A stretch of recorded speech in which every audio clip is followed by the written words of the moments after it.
Exodus. So we got volume name. Exodus, a return to the promised land, lesson 10, Pharaoh's heart. You all can't see this, but that little arrow that's over there, I can see it and it bothers me. See, you don't see that arrow, do you? But it shows up on my screen. So it's annoying. Anyway, it's lesson 10. It's hard keeping up with these because we'll have a lesson or two, and then we'll have a Wednesday we're doing something else. And then we'll have a lesson next week. We have business meetings, so it's staggered out. But we're going to get done with the book of Exodus sooner or later. Just be glad we're not in Leviticus. That's all I can tell you. So Exodus, lesson 10. We're going to start with chapter 7 and verse 2. I'm going to try to cover some of 7 and most of 8, if not all of 8 tonight, and to get us on the way, because this particular section, I'll tell you this, is talking about the plagues, and so it goes on and on and on and on and on, so it can get redundant after a while. But with that said, it's Exodus 7 verse 2. Said, "You must say whatever I command you. Then Aaron, your brother, must declare it to Pharaoh, so that he will let the Israelites go from his land. But I will harden Pharaoh's heart and multiply my signs and wonders in the land of Egypt. Pharaoh will not listen to you." So the question I want to start with is, why would God tell Moses this to begin with?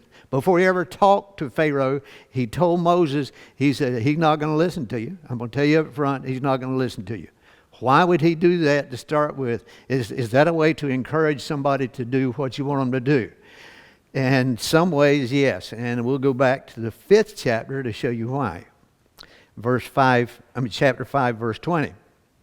When they left Pharaoh, they confronted Moses and Aaron, this is the children of Israel, who stood waiting to meet them. "May the Lord take note of you and judge," they said to them, "because you have made us wreak to Pharaoh and his officials, putting a sword in their hand to kill us." And how did Moses respond? So Moses went back to the Lord and asked, "Lord, why have you caused trouble for this people?" This is where we left off last time. "And why did you ever send me?" So he's back, "Why did you ever send me?" Didn't want to go to start with. "Ever since I went into Pharaoh to speak in your name, he has caused trouble for his people, and you haven't rescued your people at all." So why would God tell Moses this in chapter 7 before he's getting there? He's telling him, he's forewarning him. He's telling you, I want you to tell him this, and he's not going to listen to you. There's more to this than what you see here, and there's a reason for all of it. Back in 7:4, it says, "Pharaoh will not listen to you, but I will put my hand into Egypt and bring the military divisions of my people, the Israelites, out of the land of Egypt by great acts of judgment." So he's telling him, he's not going to listen to you, but I'm going to bring the people out. Don't worry about that. I'm going to bring them out. And he refers to them as the divisions of military in this. But he says, I will bring them out. That's going to happen, but a lot of judgment got to take place first. This is just off the cuff, why would God not just deliver them instead of sending all the plagues and working with Pharaoh and back and forth? Why did he go to all that trouble? What was the point in all of it? So keep that in mind. What was the purpose of the 10 plagues? I got 3 reasons here. To force Pharaoh to release the Hebrews, that's one reason. To punish the Pharaoh and the people for the suffering they had inflicted on the Israelites, that's another reason. To demonstrate to the people, both Egyptians and Israelites, that God, the self-sufficient one, is the real God. How many gods did the Egyptians worship? We don't even know how many they worshiped. How did they decide what was a god and what was not a god? Well, you look at the moon, you look at the sun, you look at all the everything that there is, nature, everything. You have a god for every bit of it. So keep in mind, when Moses and Aaron went in to talk to Pharaoh and it says, God says to let my people go, he's thinking, which God?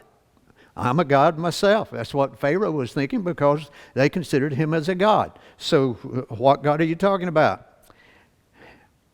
Why would God punish the innocent Egyptians for what Pharaoh did? Why did he send all these plagues? Now, this is what Pharaoh did, right? Why would he send these plagues? And so we have to look at individual crimes versus national crimes. Was the enslaving of the Israelites individual or national? Which was it?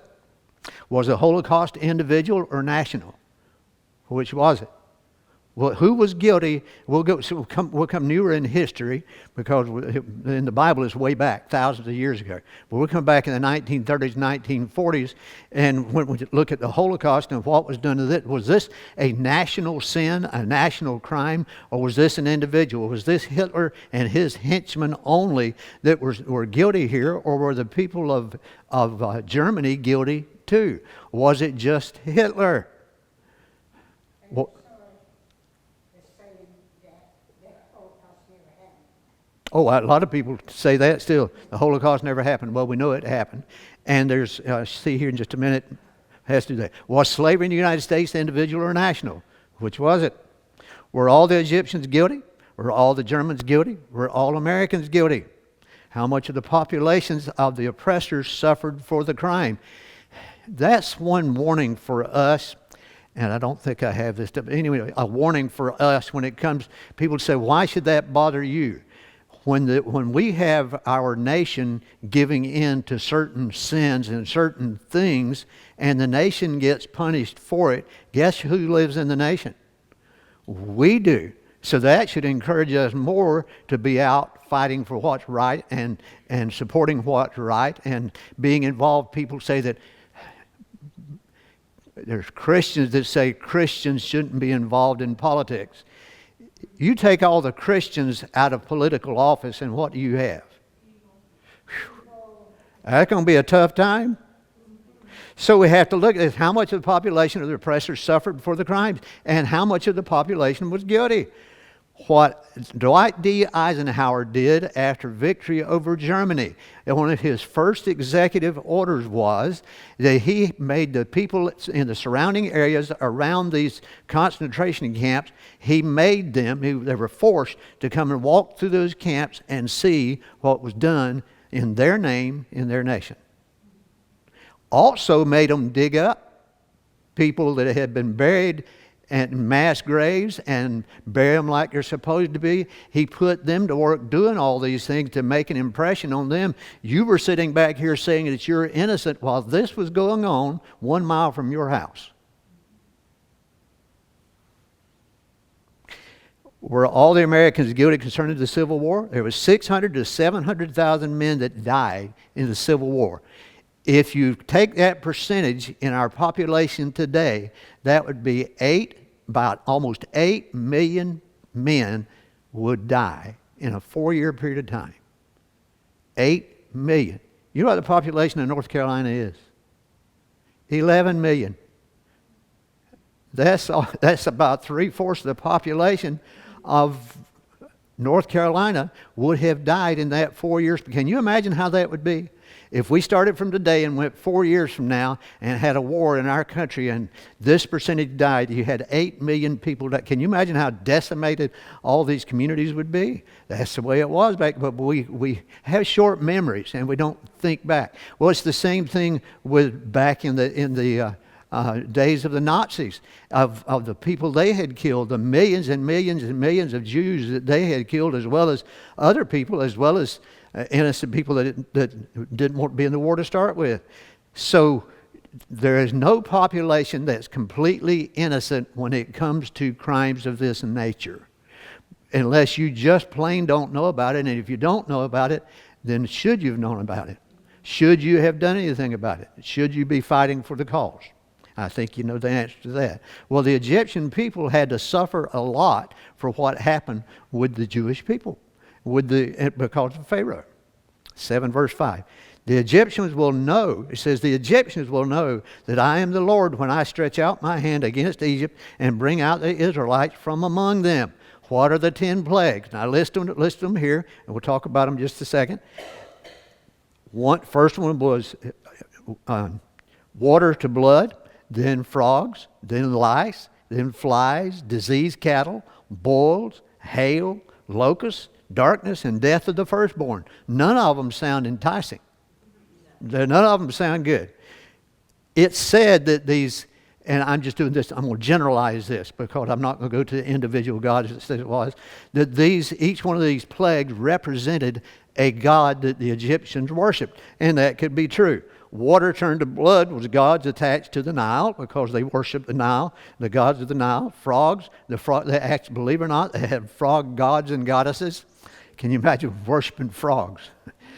They got plenty to worship in a little while. Lice, the earth god. Flies, fly and beetle god. Yes, they had a fly and beetle god. Disease, cattle, god associated with cattle. Boils, gods of healing. Locusts, gods of protection. Darkness, the sun god and the moon god. Death of the firstborn, all of the Egyptian gods, including Pharaoh. This is a quote here. A primary purpose of Genesis 1 is to disassociate God from nature and make it clear that God is outside nature and rules it. There is one true God who created and rules over nature. Where were all of Egypt's gods connected? They were all connected to nature. In fact, you take the stories of Osiris and Isis, and Horus is his son. Like Isis was human and married a god, and the god Osiris wound up being killed, and he was cut up into 14 pieces, I think it was, and thrown into the Nile. And this is stories of their gods, of what they worshipped. Now think about that. Would you worship a god that could be killed and cut up into 14 pieces? But she sewed him back together, and he fathered Horus. I won't get into graphic detail, but there's certain details that gets a little bit gross. But anyway, he fathered a child, but yet he wasn't back alive again. And he was killed by his brother, by the way. This was the stories of their gods. If this was would you want to worship a God that was anything like these? Would you want to worship a God that could marry a woman and have children with a woman? Would you want to worship a God that's half human and half God? Would you? No. But these people did. Why? They didn't know any better. It's about control. You can control a God that you create. Yes.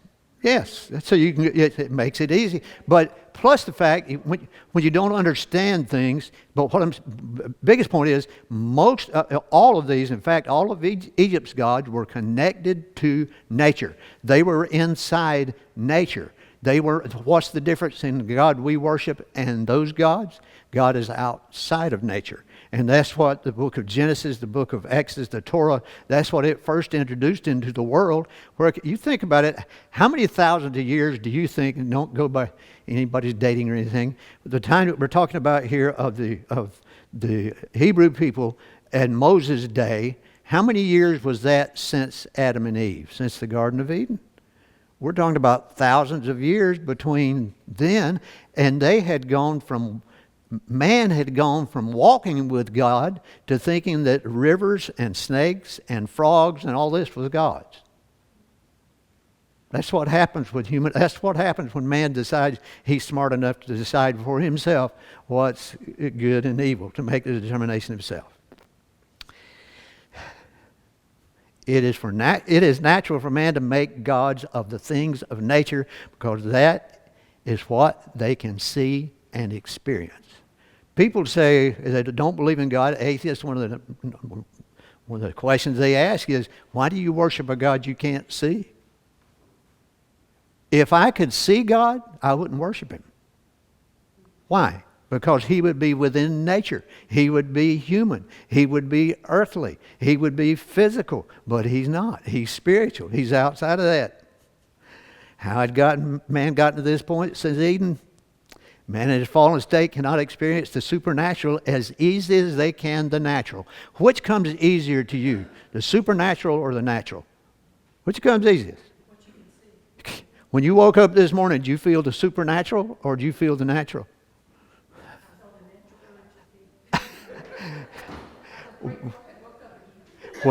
When I wake up, I can tell you what I want. Breakfast is what I want.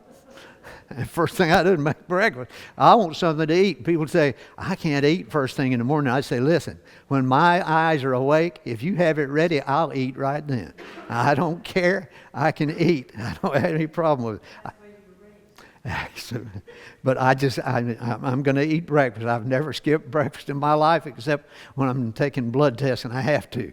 I have to fast for that time. And as soon as I get my blood test, you know what I do?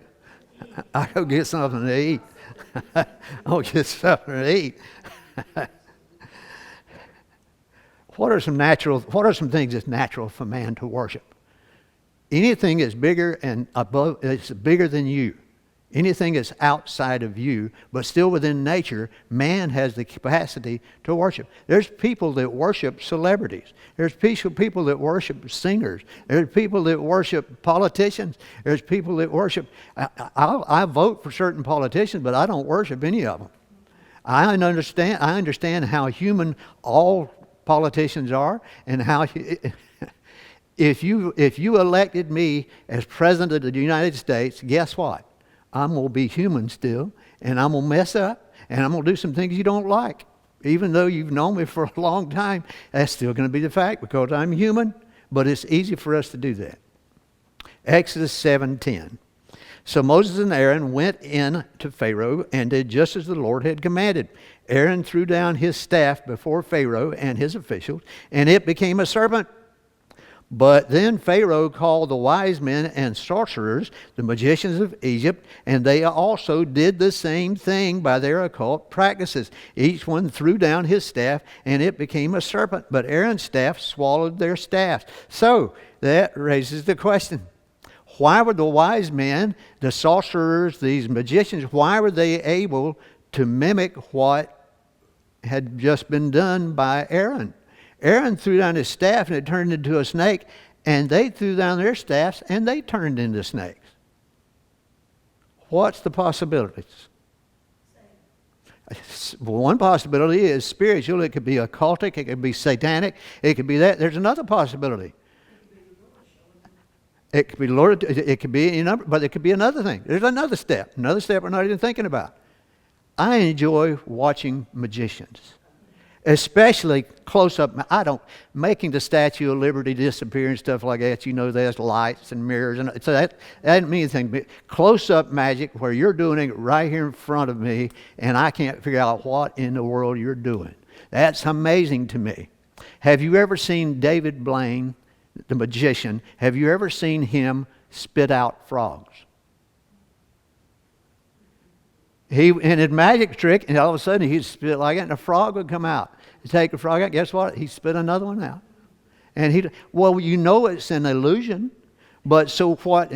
So you can create illusions. Some of these magicians, these sorcerers, could have they been good at doing illusions? Could they have been good at making things look like he made a snake out of a stick? Yes. Or it could have been occultic. It could have been spiritual. We don't know. But whatever the reason, but the big question is, why did God allow this to go on like this? But let's don't get into that yet.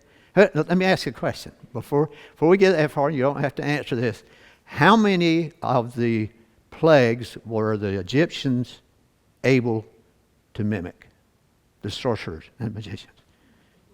You'll find out in a minute. Well, we know this first one, the snake. They did the snake trick with the stick. 7:19. So the Lord said to Moses, tell Aaron, take your staff and stretch out your hand over the waters of Egypt, over their rivers, canals, ponds, and all the water reservoirs, and they will become blood. There will be blood throughout the land of Egypt, even in wooden and stone containers. Moses and Aaron did just as the Lord had commanded. In the sight of Pharaoh and his officials, he raised the staff and struck the water in the Nile, and all the water in the Nile was turned to blood. The fish in the Nile died, and the river smelled so bad the Egyptians could not drink water from it. There was blood throughout the land of Egypt. But the magicians of Egypt did the same thing by their occult practices. You know what my question would have been to my wise men and sorcerers? How does this help? I mean, what does this help? You got all the water turned into blood and you're making more water into blood. That's not helping the situation. If you're any good, what you should do is make it turn back into water that you can drink and live fish. But they didn't. They did the same thing. And one of the purposes of the plague is to make the one true God known, to make him known, so that you know that he is the God. The God of the Torah, the most important idea in history. I want to go through these 15 things. I didn't come up with these. I wish I had. But this is things that the Torah, the Old Testament, the Bible, the Jewish Bible, our Bible, this is things that introduced the world, that had never been introduced to the world up to this point. The first God in history to be entirely above and beyond nature. This liberated humanity from believing in it was controlled by nature, a revolution that made moral and scientific progress possible. So what the Torah was the first writings that we have, the first teachings that we have that does this, that takes God outside of nature. Number two, the God of the Torah introduced universal morality to the world. Think about it. If morality was not universal, you could have one kingdom where murder is fine. Have another where stealing is fine. Where, in other words, you could choose which one you want to do. But he introduced universal morality to the world. Only if God is universal can morality be universal. It was no longer local or individual. It didn't depend on your government. It didn't depend on anything else. Certain things are always wrong in every society. You don't look all through history and tell me when they celebrated soldiers that ran from battle. Well, you celebrate the ones that go into battle and conquer the enemy so that we can live. But you don't celebrate the other. The moral God of the Torah means morality is real. Good and evil are not societal opinions, but objectively real. This is what the Bible does. This is what the Quran, not the Quran, I'm on the wrong one. This is what the Torah does for us that the Quran doesn't do for us. Number 4. The God of the Torah morally judges every human being. If this is the God, the one and only God outside of nature and outside of man, outside of creation, then he has the right to look in and decide what's right and what's wrong. There had never been a concept like this, and is a major reason for Jew hatred. Now, this was a Jew that wrote these 15 things, by the way. Number 5. The just and good God of the Torah gives humanity hope.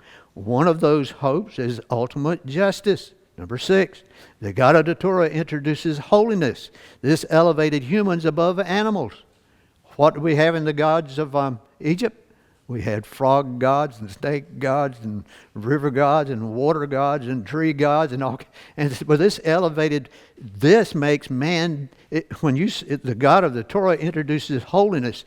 That's what makes us different from animals. A cow does not know if they're doing good or evil. They just do. Human beings can know that, and only human beings can know that. That separates us a long shot from any animal upon the face of this earth, any creature upon the face of this earth.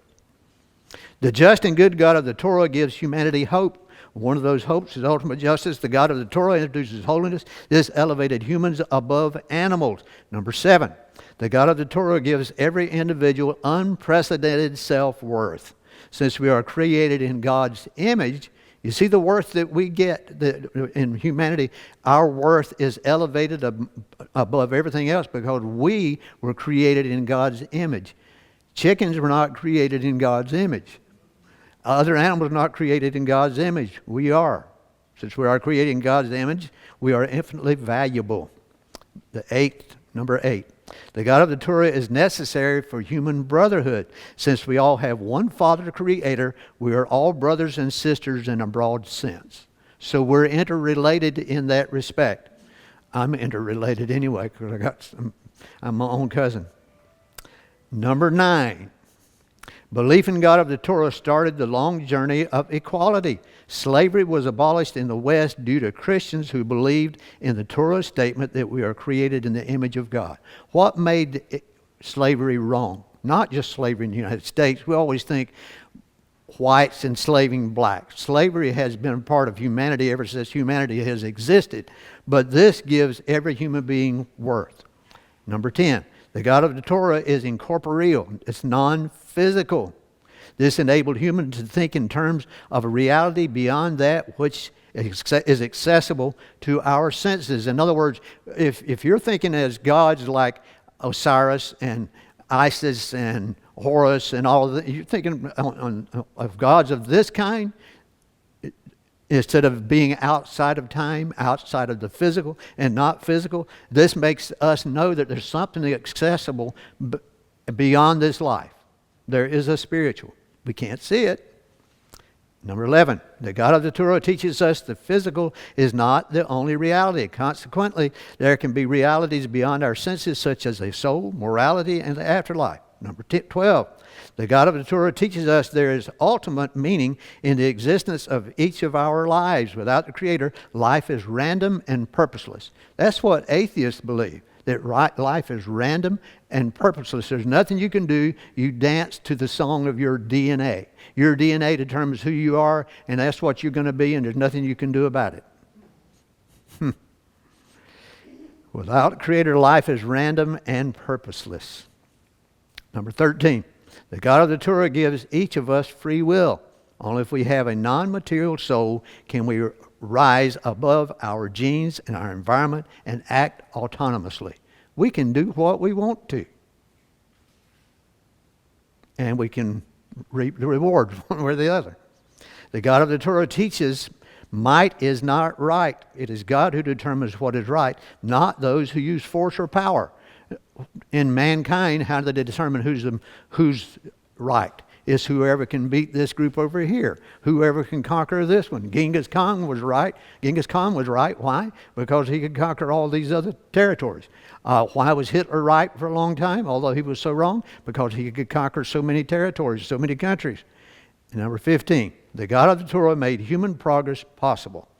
The Torah broke the cycle of superstitious paganism and laid the foundation for Western civilization. All of these are things that the Torah introduced that had never been introduced into humanity until then, since Adam and Eve time. Exodus 8:5. The Lord then said to Moses, "Tell Aaron, stretch out your hand and your staff over the rivers, canals, and ponds, and cause the frogs to come up upon," and doesn't this sound wonderful?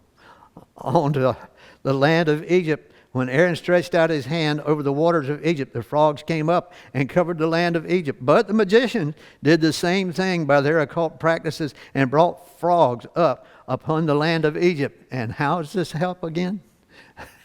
They make frogs all over everything, so you make more frogs. That's the way to do it.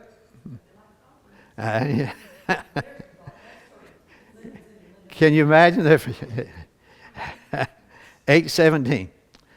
And they did this. Aaron stretched out his hand with his staff, and when he struck the dust of the ground, gnats were on people and animals. All the dust of the land became gnats throughout the land of Egypt. The magicians tried to produce gnats using their occult practices, but they could not. The gnats remained on the people and animals. So the answer to the question is there were 3 of them that they could mimic, but after that they were beginning to lose some. I guess part of it could have been the Egyptian people and Pharaoh said, "Look, whatever they make, we don't want more of it. You make frog. We don't want more frogs. We want to get rid. If you want to do something amazing, get rid of the frogs."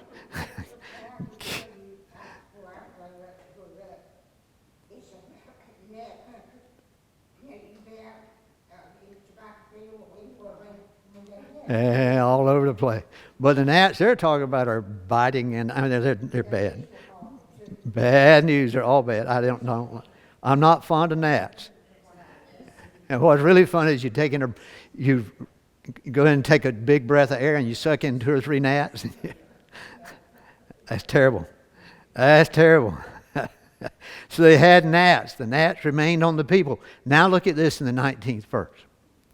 "This is the finger of God," the magician said to Pharaoh.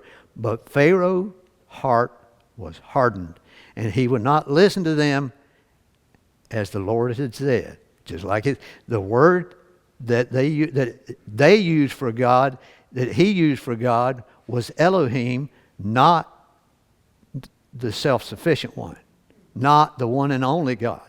So Pharaoh was not using that term. So, who hardened Pharaoh's heart? It depends on which translation, but it's roughly 12 times that Pharaoh hardened his own heart, according to the scripture. And it's about 7 times that it says God hardened his heart. So who hardened Pharaoh's heart? Who had the children of Israel as slaves before this ever started happening? Before it ever said, his heart was pretty hard. Wouldn't you say it's pretty hard-hearted to enslave people and make them work for you? That's pretty hard-hearted. The implication is that Pharaoh had many opportunities to soften his heart and let the people go, but he did not. Now, I'll tell you, this is just, you probably never run into this. In Exodus, the 8th chapter, the Jewish Bible doesn't have verses 1 through 4. I think it is. Their verse 1 starts with verse 5 in our Bibles. That's just, you'll never need to know that, but I thought that was just interesting anyway. And it's because of the manuscripts that they use to get it from. Verse 21. But if you will not let my people go, then I will send swarms of flies. They've had gnats, they've had frogs, they've had blood. Now they're going to send flies against you, your officials, your people, and your houses. The Egyptians' houses will swarm with flies, and so will the land where they live. But on that day I will give special treatment to the land of Goshen. That's where the Israelites are, the land of Goshen, where my people are living. No flies will be there. That's where I'd move. I'd move to Goshen. If you can tell me where Goshen is today, where I can escape flies, we'll go to Goshen, where my people are living. No flies will be there. This way you will know that I, the Lord, am in the land. So in other words, he's doing all this so he can make a point to Pharaoh, all the people of Israel as well. Think about the people of Israel. They got set free, and won't get to that part for a little while. They got set free. Were they happy for very long? This way they will know that I, the Lord, am in the land. I will make a distinction between my people and your people. This sign will take place tomorrow. This sign will take place tomorrow. One of the reasons I think, and I'll mention this when we get to this particular point, why did God lead them to the Red Sea where they were facing all this water and the armies of Egypt were behind them? Why did he lead them there? He could have led them north where it was dry land. That wasn't water all the way to the Mediterranean until the Suez Canal was dug. So that was dry land. He could have led them north and they could have walked over on dry land. Why did he bring them here? In my opinion, this is Randy's opinion, the reason he brought them there is because he wanted them to burn their bridges with Egypt. He wanted to know, when you get over here, you can't go back. That put them in a different position. That's just Randy's opinion. Verse 23. I will make a distinction between my people and your people. This sign will take place tomorrow. Verse 25. Then Pharaoh summoned Moses and Aaron and said, go sacrifice to your God within the country. But Moses said, it would not be right to do that, because what we will sacrifice to the Lord our God is detestable to the Egyptians. What is he talking about? What did the Egyptians worship? They worshiped some of the animals that they were going to be sacrificing. So if you do this within Egypt, what's going to happen to you? He said, we can't do that. Make it detestable. He said, if we sacrifice what the Egyptians detest in front of them, won't they stone us? We must go a distance of 3 days into the wilderness and sacrifice to the Lord our God as he instructs us. If you hadn't noticed, I'm skipping parts of chapter 7 and 8, because if we just read it verse for verse, it would be here a while. Pharaoh responded, I will let you go and sacrifice to the Lord your God in the wilderness, but don't go very far. make an appeal for me. He said, nice. He said, I want you to have him how about talking to him about me? Make an appeal for me. As soon as I leave you, Moses said, I will appeal to the Lord, and tomorrow the swarms of flies will depart from Pharaoh, his officials, and his people. But Pharaoh must not act deceptively again by refusing to let the people go and sacrifice to the Lord. Then Moses left Pharaoh's presence and appealed to the Lord. Did Pharaoh go follow through on what he said? No. Verse 31, the Lord did as Moses had said. He removed the swarms of flies from Pharaoh, his officials, and his people. Not one was left. But Pharaoh hardened his heart this time also and did not let the people go.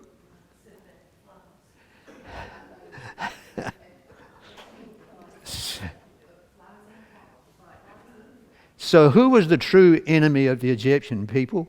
Was it God or Pharaoh? It was Pharaoh. They could have been out of this mess a long time before they were. But they weren't because of Pharaoh. Because he even promised, all right, I'll let you go. No, you get rid of these flies and I'll let you go. Sure you will. Any questions, comments?